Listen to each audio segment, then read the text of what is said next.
భారత జనయిత్రి నీ కన్న బిడ్డల దౌర్భాగ్యాలను గావించి విన్నకుంటివా?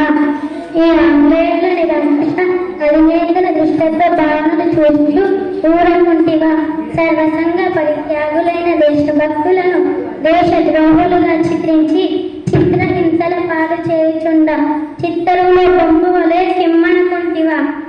రాజ్యకాంక్షతో రాజకీయ ఉపయుక్తులతో స్వార్థ చింతనతో అన్యపుణ్య మెరుగని స్వతంత్ర సంస్థానాలను కబలించుచుండగా కన్నెత్తి గాచకుంటివే.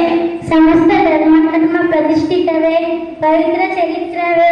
1000 ఏళ్ల ఈ గీత సందేశం అందించిన శ్రీకృష్ణ భగవానుడికి స్తన్యం అందించిన మాతృమూర్తివి తల్లి భారతావని. నీ ప్రభావంచే మమ్మల్ని కర్తవ్య పరాయణులు గావింపుము. హర హర మహాదేవ శంభో శంకర, హర హర మహాదేవ శంభో, హర హర మహాదేవ శంభో శంకర. ఓ ఈ దుష్టుడా, రోజస్ నా భారత జాతిని బానిస జాతి అంటావా? నీచుడా, ఈ పవిత్ర గడ్డపై పడ్డ ప్రతి పసిబిడ్డకు సత్యం, ధర్మం, న్యాయం, శౌర్యం పంచప్రాణాలుగా.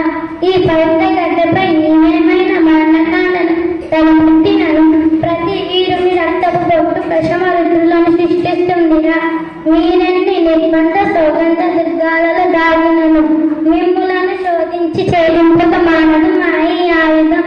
ఈ ఝాన్సీ లక్ష్మి తలపెట్టిన స్వాతంత్ర ఉద్యమం ప్రపంచ నేల 4 దిక్కుల జై జై నాదాలు వినిపించక మానదు. స్వరాజ్యం నా జన్మ హక్కుని ఓపించుచు నా కొను ఊపిరి ఉన్నంత వరకు ఈ ఆంగ్లేయులతో పోరాడగను. బిడ్డ దామోదర, ఈ మార్వాడి వంశ కీర్తి చంద్రికలను విశ్వవ్యాప్తి గావించుము. హర హర మహాదేవర.